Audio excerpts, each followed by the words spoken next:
Today we are going to discuss on the topic assimilation and acculturation.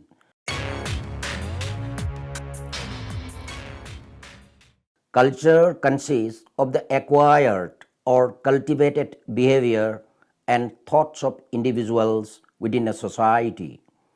In other words, culture has dynamism. It grows, and this growth is attained by culture processes. Culture processes and culture change go together. Change cannot be brought about by processes. Growth does not mean that culture gives away its continuity or persistence. When we talk about Indian culture, we say that the culture here undergoes transformation, but it maintains its continuity. Hence, there is continuity and change. According to Crover, by process of culture, we mean those factors which operate either towards the stabilization and preservation of cultures and their parts or towards growth and change. Changes in turn may consist either of increments such as new developments,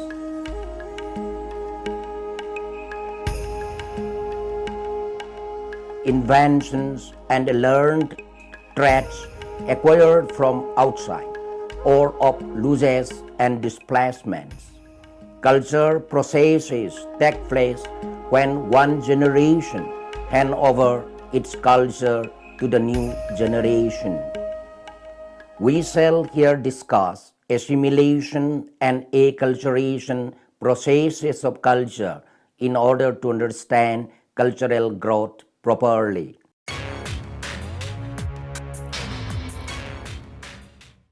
Assimilation refers to a process whereby a group of people, having lived among another group of people for a considerable period, adopt the ways of life of the latter in such a way as to make it completely indistinguishable from the latter. When the social processes reach a high degree of integration, it takes the form of assimilation. It is something like the biological system of food assimilation, in which complex food materials are broken into simpler substances and assimilated in the body. At the stage of integration, the culture traits, quite like food materials, maintain their identity, but finally in assimilation lost their identity. This is a very complex process, and hardly any society reaches the stage of perfect assimilation. In assimilation, the people and their culture do not maintain their individual identities. It was in the 50s that the US society was near assimilation. But soon it became clear that each linguistic group and nationality maintains its separate identity. In our country too, in view of multi-ethnicities, multi-languages, multi-regions, integration can be attained only in a limited way.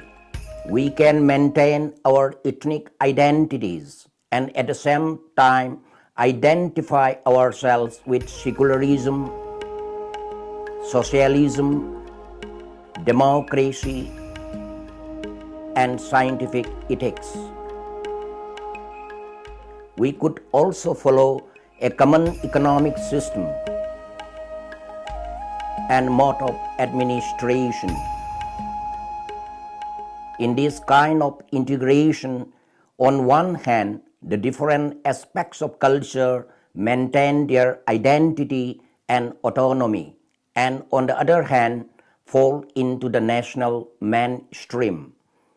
Obviously, Assimilation is a higher social process of integration. This is a stage which is very difficult to attain. Social anthropologists have talked about tribal assimilation.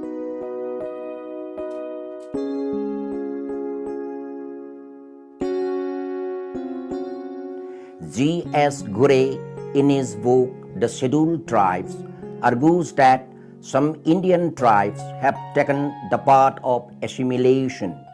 Gure has devoted two full chapters to tribal assimilation in the Hindu culture.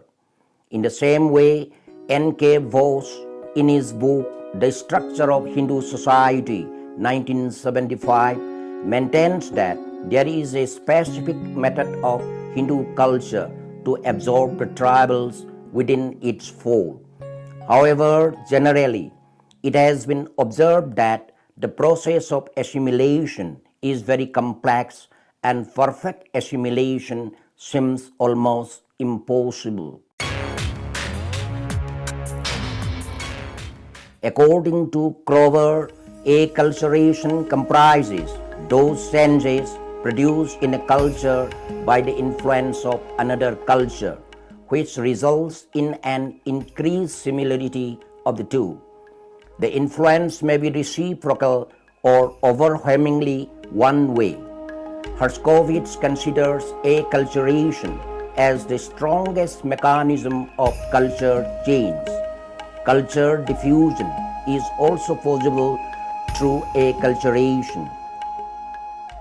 Perhaps an authentic definition of acculturation is given by a committee formulated by the American Anthropological Association, which consisted of Redfield, Herskovits, and Linton.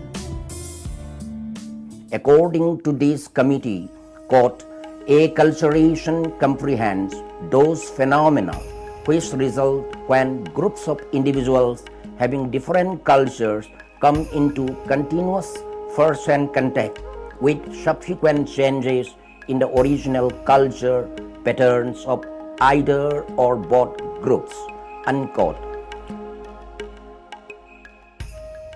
The definition given by the committee is further interpreted by Crover. He says that the acculturation process has an effect on other cultures. This means that acculturation also affects the society which carries the culture. In the British social anthropology context, it could be said that acculturation processes are studied by ethnology. For instance, rivers studied the Todas of Nilgiri Hills of Tamil Nadu. In course of time, the Toda culture, and for that matter, the culture of any Indian or African tribe, has been influenced by Western civilization. Acculturation is a social process. It helps us to understand social change. Historically, it was started in 1935 by cultural anthropologists.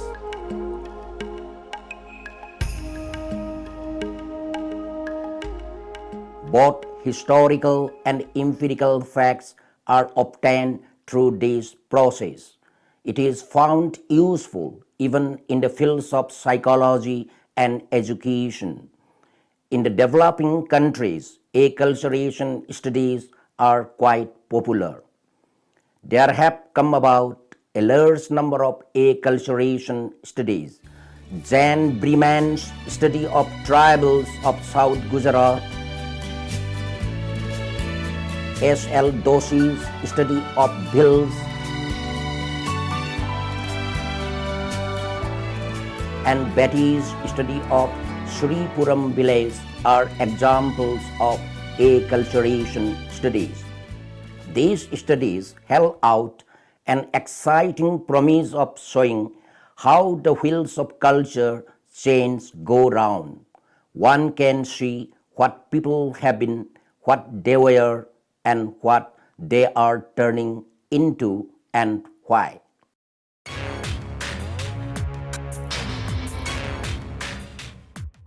As said at the outset, culture is acquired. It is handed over from one generation to the other. It is an ongoing process. The dynamics of culture are kept alive by several processes such as exclusion, acculturation, diffusion, integration, and assimilation. The social process provides opportunities to a culture to add innovations within its fold. The wheel of culture therefore continues to move from one generation to another. The answer to the question as to how culture grew and spread has been given by several authors. Today, at the beginning of 21st century, it is difficult indeed to present a precise and clear position of culture growth and spread.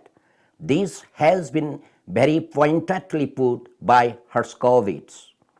Briefly, we can state that the search for pure cultures, uncontaminated by outer contact, has been almost entirely given over, while the hypothetical nature of reconstruction of unrecorded history has come to be clearly understood as an exercise in probability.